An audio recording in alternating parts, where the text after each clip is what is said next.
Have you ever wondered how to start investing? Wonder no more. Let's dive into the world of investing, a realm often shrouded in mystery and misconception. At its core, investing is about putting your money to work, buying assets that you believe will increase in value over time. Unlike saving, which is about stashing money for future use, investing is about growing that money, creating a snowball effect that can build wealth over time. Investing isn't just for the rich or financially savvy, it's a tool that everyone can and should use to secure their financial future. It's the secret sauce that can transform a modest income into substantial wealth. Now you might be wondering, why invest instead of save? Well, the answer lies in the power of compound interest, or as Albert Einstein famously called it, the eighth wonder of the world. When you invest, your money earns interest. That interest then earns interest on itself, and so on, creating a snowball effect that can significantly increase your wealth over time. However, it's important to remember that investing comes with risks. The value of your investments can go up and down, and there's always the possibility of losing money. But with careful planning, research, and a little patience, the potential rewards can be well worth the risks. So there you have it. Investing is more than just storing money away. It's about making your money work for you. Stick around as we delve deeper into this fascinating world in the next segment.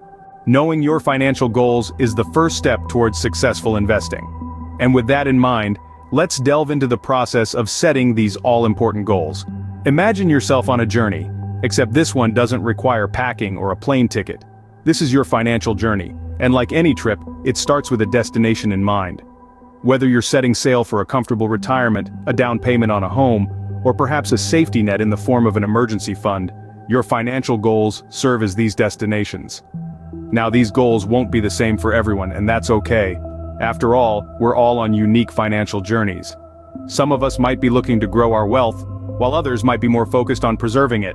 And that's where the beauty of financial goal setting comes in. It's personal.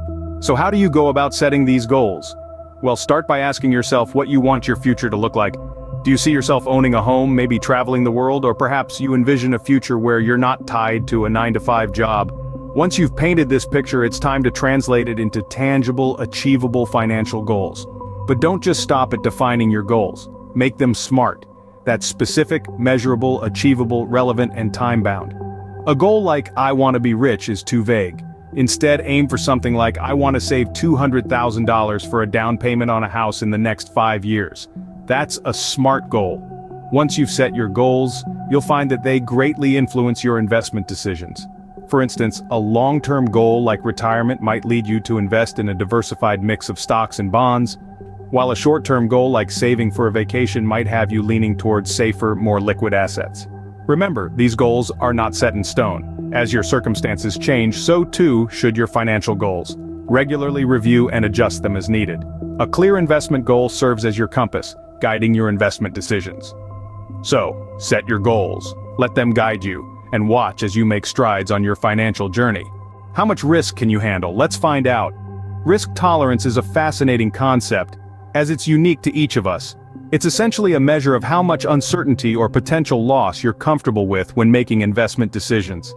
Think of it as a kind of financial heat gauge. Some people can stomach the heat of high-risk investments, while others prefer the cool comfort of safer options. So how do you assess your risk tolerance? It's a blend of introspection and practicality. Start by asking yourself how you would react to a significant drop in your investments. Would you panic and sell, or would you see it as a buying opportunity? Your emotional reaction to market volatility is a good barometer of your risk tolerance. Your financial goals and time horizon also play a role in determining your risk tolerance. If you're saving for a short-term goal, like a vacation next year, you might not want to take on much risk. But if you're investing for retirement 30 years from now, you could potentially tolerate more risk for higher returns. Your risk tolerance should then guide your investment choices. If you're risk-averse, you might lean towards bonds, which are generally more stable than stocks, but offer lower potential returns. On the other hand, if you're comfortable with risk, you might allocate a larger portion of your portfolio to stocks, which can be volatile but offer the potential for higher returns over the long term. It's important to remember that risk and reward are two sides of the same coin. Generally, investments with higher potential returns come with higher risk. So, while it's tempting to chase high returns, it's crucial to ensure that the level of risk you're taking on aligns with your comfort level. And remember, risk tolerance isn't set in stone. It can change over time as your financial situation evolves, so it's important to reassess it periodically. Understanding your risk tolerance helps tailor your investment strategy to your comfort level. Investments come in many shapes and sizes. Let's explore a few. Think of investments as vehicles to reach your financial goals. Each one has a different speed, path, and comfort level. Let's begin with stocks. When you buy a stock, you become a part owner of that company. Stocks can provide high returns, but they're also subject to market volatility, which means they carry higher risk. Next, we have bonds. Buying a bond is like lending money to a company or government. In return, they promise to pay you back with interest. Bonds are generally considered lower risk than stocks, but their returns are also typically lower. Then there's real estate. This can mean buying a physical property to rent out or sell at a profit, or investing in a real estate investment trust, also known as a REIT. Real estate can provide a steady income stream and potential appreciation over time. However, it requires more initial capital and can be impacted by factors like location and market conditions. Mutual funds are another popular choice. A mutual fund pools money from multiple investors to invest in a diversified portfolio of stocks, bonds, or other assets. They're managed by professional fund managers, which can be a plus if you're not comfortable selecting individual investments. But remember, there are fees associated with this professional management. Next up, exchange-traded funds, or ETFs. These are similar to mutual funds, but they're traded on an exchange like a stock. ETFs offer diversification and are generally more liquid and have lower fees than mutual funds. And let's not forget about options. Options are contracts that give you the right to buy or sell a security at a specific price within a certain time frame. They can be used to hedge against potential losses or to speculate on market movements. But be aware, options trading can be complex and is not for the faint-hearted. Finally, there are commodities like gold, oil, or agricultural products. Investing in commodities can be a good way to hedge against inflation and diversify your portfolio. However, commodity prices can be highly volatile and influenced by global economic and political events. Each investment type offers different potential risks and rewards. Choose wisely. Remember, the best investment for you depends on your financial goals, risk tolerance, and investment timeline. It's not about picking the best investment, but rather the right mix of investments that will help you achieve your financial goals while fitting within your comfort zone. And that's a wrap on the different types of investments. In the next segment, we'll talk about how to build a diversified portfolio using these investment options. Stay tuned. Putting all your eggs in one basket, not a good idea when it comes to investing. The key to managing risk in your investment strategy is diversification. But what does it mean to diversify your portfolio? In essence, it's the practice of spreading your investments across different asset classes. Imagine your investment portfolio as a pie. It's not very appealing if it's just one flavor, right? Same goes for your investments. A diversified portfolio could include a mix of stocks, bonds, real estate, and other asset classes. Each piece of that pie represents a different type of investment, each offering its unique risks and returns. Why is diversification so important? Well, it's all about balance. Different asset classes can perform differently under various market conditions. If one sector is doing poorly, another might be thriving. By having a mix, you're reducing the impact of any single asset's performance on your overall portfolio. You see, diversification is a bit like a safety net. It doesn't guarantee you won't lose money, but it can help soften the blow if things go south. It's a way of managing risk, and it's particularly useful during periods of market volatility. But how do you diversify your portfolio? Well, it's not just about having a variety of investments. It's about having the right variety. It's a delicate balancing act that considers your financial goals, your risk tolerance, and your investment horizon. There's no one-size-fits-all approach when it comes to diversification. A younger investor with a higher risk tolerance might have a portfolio heavily weighted towards stocks, while a nearing retirement investor might lean towards bonds for their stability. Remember, diversification isn't a set-it-and-forget-it strategy. As market conditions change, so should your portfolio. It's important to regularly review and adjust your portfolio to ensure it remains balanced and aligned with your financial goals. Investing can seem like a daunting task, but diversification is one of the tools you can use to navigate the unpredictable waters of the market. A diversified portfolio can help mitigate risks and navigate through market fluctuations.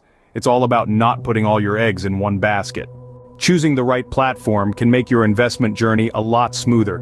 In the expansive world of investing, the platform you choose to execute your trades and manage your portfolio plays a significant role. The right platform can be your portal to the financial world, offering you a wealth of information, tools, and resources to make informed decisions.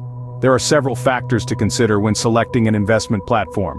First up is the cost. Some platforms charge trading fees, while others offer commission-free trades. Make sure to also look into any hidden charges like inactivity fees or account maintenance fees. Next, consider the range of investments offered. Does the platform provide access to the types of assets you're interested in? While most platforms offer stocks and bonds, not all provide options for commodities, real estate, or international markets. User experience is another crucial factor. The platform should be intuitive and easy to navigate, especially for beginner investors. Look for features like real-time quotes, research tools, educational resources, and customer support. Now let's talk about traditional brokerages versus investment apps. Traditional brokerages have been around for ages and have a proven track record. They offer a wide range of services, from investment advice to retirement planning. However, their platforms can be complex and might be overwhelming for beginners. On the other hand, investment apps have been gaining popularity for their user-friendly interfaces and low-cost trades. They're designed with the modern mobile investor in mind, offering the convenience of trading on the go. However, they may lack some of the advanced features and personalized service offered by traditional brokerages. In the end, the choice between a traditional brokerage and an investment app comes down to your personal needs and preferences. Do you value the comprehensive services of a full-service brokerage, or do you prefer the simplicity and convenience of a mobile app? The right platform aligns with your needs, making investing a more seamless process. Remember, investing is a journey, and the platform you choose is your vehicle. Choose wisely, and you'll be well on your way to financial growth and independence. Ready to take the plunge? Let's make that first investment. The world of investing might seem vast and complex, but it all starts with a single step. First, you'll need to do your research. This is where you'll decide what asset you want to invest in. Perhaps you're interested in stocks, bonds, mutual funds, or real estate. Each of these assets carries its own set of risks and rewards, so it's crucial to understand these before you make your decision. Once you've chosen your asset, the next step is to figure out how much you want to invest. It's always a good idea to start small, especially if you're a beginner. This allows you to get a feel for the market without putting too much at risk. Next, you'll need to open an account on an investment platform. This could be a traditional brokerage or an easy-to-use investment app. Once your account is set up, you're ready to make your first trade. This is where the rubber meets the road. You'll place your order, specifying the type of asset you want to buy and the amount you want to invest. Once your order is executed, congratulations, you're officially an investor. Remember, investing is not about getting rich quick. It's about growing your wealth steadily and sustainably over time. So don't be discouraged if you don't see immediate results. Stay patient, keep learning, and stay committed to your financial goals. Making your first investment is a big step towards financial freedom. Investing doesn't stop at making the first investment, it's an ongoing process. That's right, folks. The world of investing is dynamic, constantly changing with the ebb and flow of the market, economic trends, and even our personal financial circumstances. Thus, our investment portfolio needs to be equally dynamic. Regular monitoring and adjustments are key to maintaining a healthy, balanced portfolio that continues to meet your financial goals. Think of it as gardening. You wouldn't plant seeds and then ignore your garden, would you? Similarly, you can't just make investments and forget about them. You need to water and nurture them, adjusting as necessary to ensure they grow. Now, how often should you monitor your portfolio? Well, there's no one-size-fits-all answer. It really depends on your individual investment strategy. Some may check in monthly, others quarterly, and some might only do a thorough review annually. The important thing is to have a regular schedule that works for you. When it comes to making adjustments, consider changes in your financial situation, investment goals, or risk tolerance. Perhaps you've recently had a significant life change like a new job or a baby. Maybe the market has shifted and some of your investments aren't performing as expected. These are all reasons you might need to rebalance your portfolio. And remember, staying informed about market trends and financial news can help you make educated decisions about your investments. So keep learning, keep adjusting. Stay informed, stay proactive, and watch your investments grow. And there you have it, a crash course on investing for beginners. We've covered everything from setting financial goals, understanding risk tolerance, exploring investment types, to building a diversified portfolio. The journey of investing is thrilling, filled with opportunities to learn and grow. If you found value in this video, do give it a thumbs up, subscribe, and tap the notification bell for more insightful content. Remember, investing is a journey, not a sprint. Take your time, stay informed, and watch your wealth grow. Until next time, happy investing.